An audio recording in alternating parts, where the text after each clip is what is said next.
September 14th. Every year, I wake up on September 14th and reach for my phone. Not because I expect birthday messages. I stopped expecting those years ago. I reach for my phone because some small broken part of me still hopes, still believes that this year will be different. We've all been there, right? That tiny, annoying voice in your head that says, maybe this time they'll care.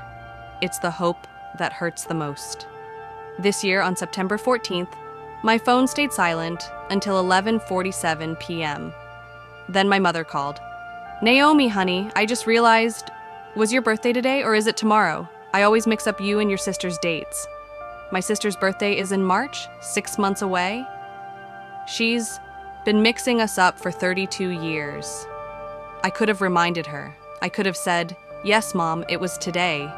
It's been today for 32 years. It's been the same day my entire life. But I didn't. Because this was the 10th year in a row. 10 years of, "Oh, was that today?" 10 years of, "Sorry, sweetie, things have just been so crazy."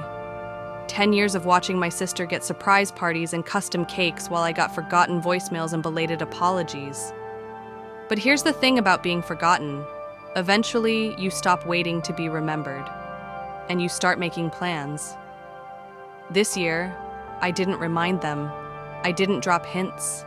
I didn't post on social media, hoping someone would notice. Instead, I threw myself a birthday party. I invited everyone, my parents, my siblings, aunts, uncles, cousins, family friends, and I gave them a celebration they'll never forget. Not because of the cake, not because of the decorations, because of what I showed them. Before I tell you what happened at that party, you need to understand what 10 years of being invisible really feels like. Quick question before we dive in. Where are you watching from tonight? Someone commented last week from a night shift in a hospital in Brazil. That blew my mind. Drop your location below. I love knowing where these stories land. All right, let me take you back to where this really began. My name is Naomi, and I'm 32 years old. I'm the middle child of 5. In birth order, there's Marcus, the firstborn son. Then my sister Denise, the golden girl. Then me. Then the twins, Aaron and Alyssa, the miracle babies, who arrived when my parents thought they were done having kids. 5 children, 1 invisible. Guess which one I was? Growing up, I used to think I was imagining it. I'd tell myself that parents can't possibly have favorites, that love gets distributed equally, that I was just being sensitive. But the evidence was everywhere. When Marcus graduated high school, my parents threw him a party with a DJ and catered food. When Denise graduated, they rented out a restaurant. When I graduated, they forgot to pick me up from the ceremony. Imagine that. Sitting on the curb in a cap and gown, watching every other family hug and take photos, while you wait for a car that isn't coming. I waited in the parking lot for 2 hours, until my aunt happened to drive by and found me sitting on the curb. "Oh, honey," my mom said when I got home. "We thought you were getting a ride with your friends." I didn't have friends at graduation. I was too quiet, too invisible, too used to being overlooked to make connections. But they didn't know that. They didn't know anything about me. The twins were born when I was 8. Before that, I had hope. I thought maybe being the youngest daughter meant something. But then Aaron and Alyssa arrived. 2 perfect, adorable babies who consumed every ounce of attention. Suddenly, I wasn't the youngest daughter. I was the middle child nobody asked for. The one who could be safely ignored. I know what you're thinking. "Naomi, surely they didn't completely forget you." And yes, there were moments. Brief flickers of attention. But those moments always ended the same way. With me alone in my room, wondering if I was even real or just a ghost moving through a family that couldn't see me. Let me walk you through a decade of forgotten birthdays, because I kept track. I wrote it all down, not out of bitterness, at least not at first. I wrote it down because I needed proof that I wasn't crazy. Year 1, age 22. Mom forgot.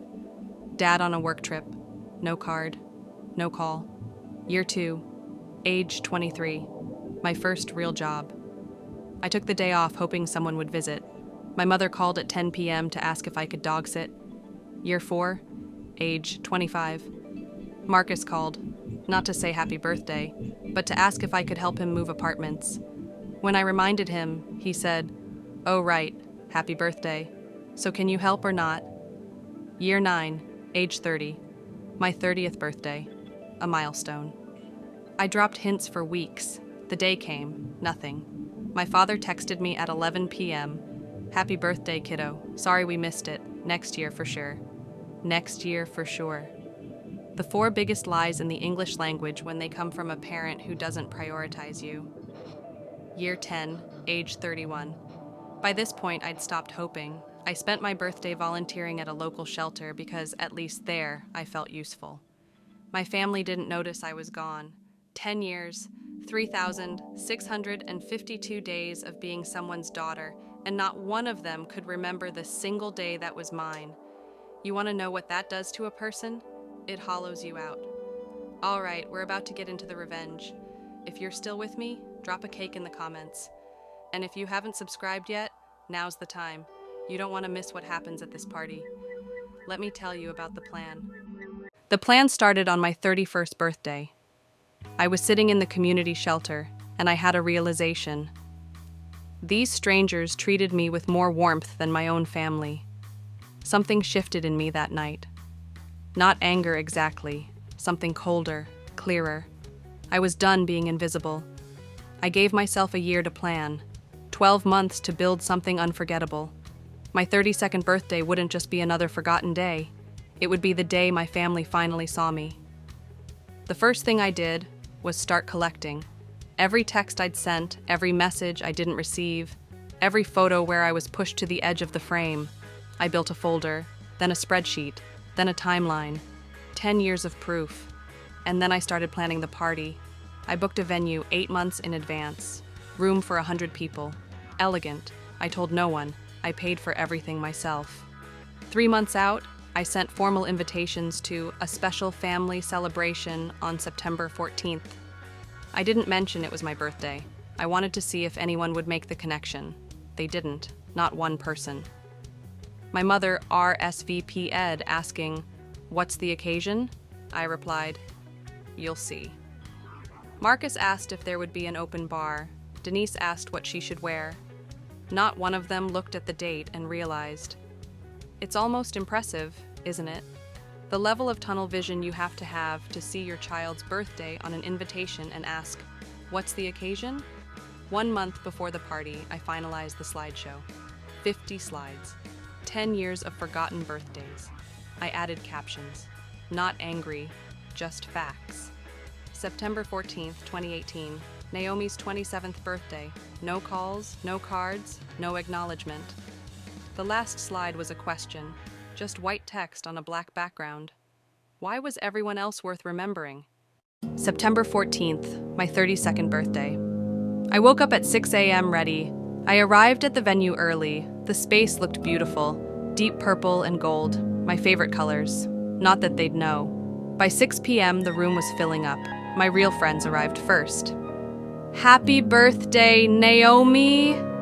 I almost cried, but I held it together. My family showed up at 6:30. My mother found me. "Naomi, this is lovely. What's the occasion? Is someone getting engaged?" She was so excited for Marcus to have a milestone that she completely walked past mine. At 7 p.m., I took the microphone. "Thank you all for coming. I know some of you are wondering what this celebration is about." I looked at my family. Today is September 14, my 32nd birthday. Silence. 3 seconds. I watched the realization ripple across their faces. My mother's hand flew to her mouth. My father's smile froze. For 10 years, I've been celebrating this day alone. Tonight, I want to share that truth. I clicked the remote. The first slide appeared. This is the text I received from my mother at 9 p.m. after I reminded her. The screenshot filled the screen. "Oh, Naomi, I'm so sorry. It just slipped. I clicked through the slides. Year by year, the silence in the room was deafening. My mother was crying by slide 4. My father had his head in his hands by slide 7. I didn't stop. The final slide appeared. Why was everyone else worth remembering? I set down the remote. I'm not showing you this to humiliate anyone. I'm showing you this because I've been asking myself what I did wrong. What made me so easy to forget? This is the moment they realized I wasn't the easy daughter anymore. I was a person they had deeply wounded. I'm done being invisible. From this day forward, I'm choosing people who choose me back. For a moment, nobody moved. Then my mother stood up. Naomi, I didn't know it was this bad. I asked her, You thought what, Mom? She whispered, I thought you knew we loved you. I thought you'd always be there. That's it. That's the middle child curse. They think you're a permanent fixture, so they stop maintaining the relationship. The party continued for 3 more hours. It wasn't comfortable, but something shifted. My mother held my hand. My father told me stories about when I was born. Denise told me, I'm not a good sister. I see that now. I told her, you weren't, but you could be. People ask if I regret doing it so publicly. I didn't humiliate them. The truth humiliated them. This year, my phone started buzzing at midnight. Happy birthday, Naomi, from everyone. Revenge is sweet, but being seen is sweeter. Where are you watching from tonight? Drop your city below. And if this story hit home, if you've ever been the invisible one, hit that subscribe button. New tales of sweet karma drop every week. I'll see you in the next one.